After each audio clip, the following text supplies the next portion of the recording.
Wow, daming peg. Glowing in the dark. Tsaka yung guy line.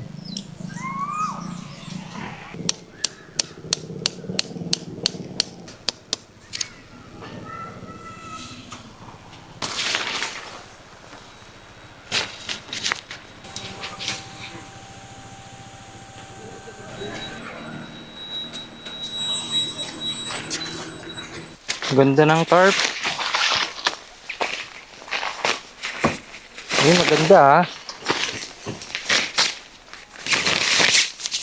May pangalan na Keephike, the nature's the life.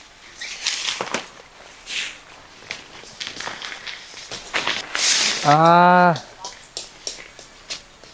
deceiver siya. Galing.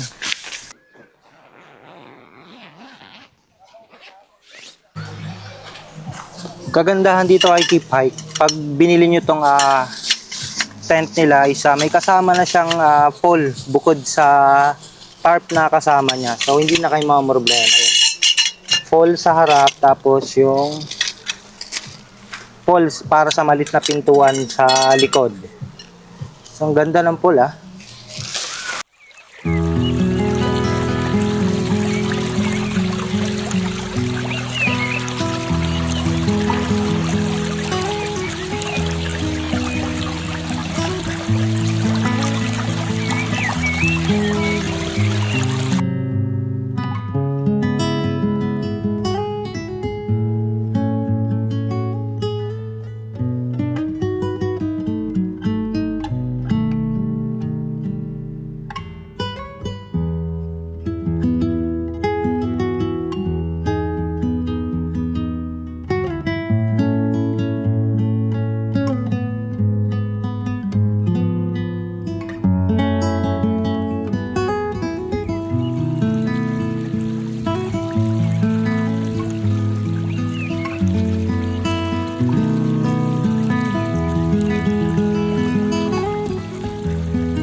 Thank you Papa G sa panibagong pwesto na nahanap natin at sa food, kain. Kamay tayo. Masarap yung pagkaluto niyang ginang ano ah. Yan po.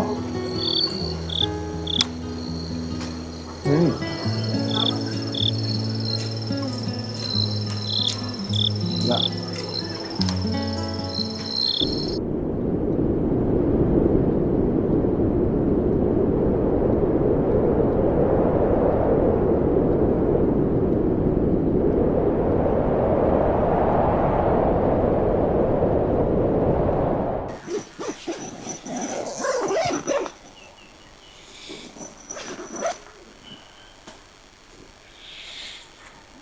Ang lamig.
talaga mo.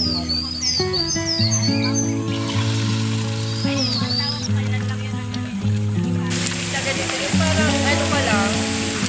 Ikaw.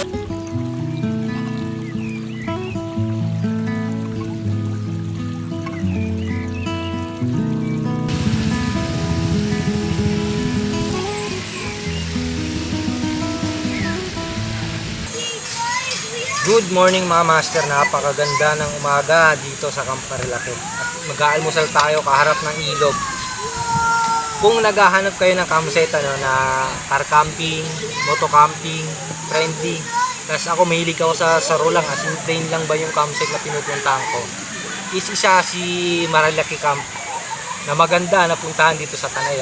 Maluwag at higit sa lahat tahimik dito. Bawal dito yung portable speaker. Pagdating ng alas 10, quiet time na. Yun naman talaga importante, kaya nga nag-camp kasi gusto mo ng katahimikan. Then, thank you din pala kay Keephike sa pagpapadala ng kanilang produkto at sinuportahan niya yung ating pagmamotocamping. Bali itong gamit nating tent, isa octagonal type to 3 to 4 person, maluwag siya. Sa halagang 3,000 plus lang is may kasama na siyang tarp, may kasama na siyang pole, as in all in na. Ang hindi lang kasama yung ground sheet. So try nyo kung naghahanap kayo ng vegetarian tent na at the same time aesthetic. So almusal na tayo, enjoy na lang natin yung nature. Chill camp lang to, kasama ko pala sila Papa Ray, yung family na.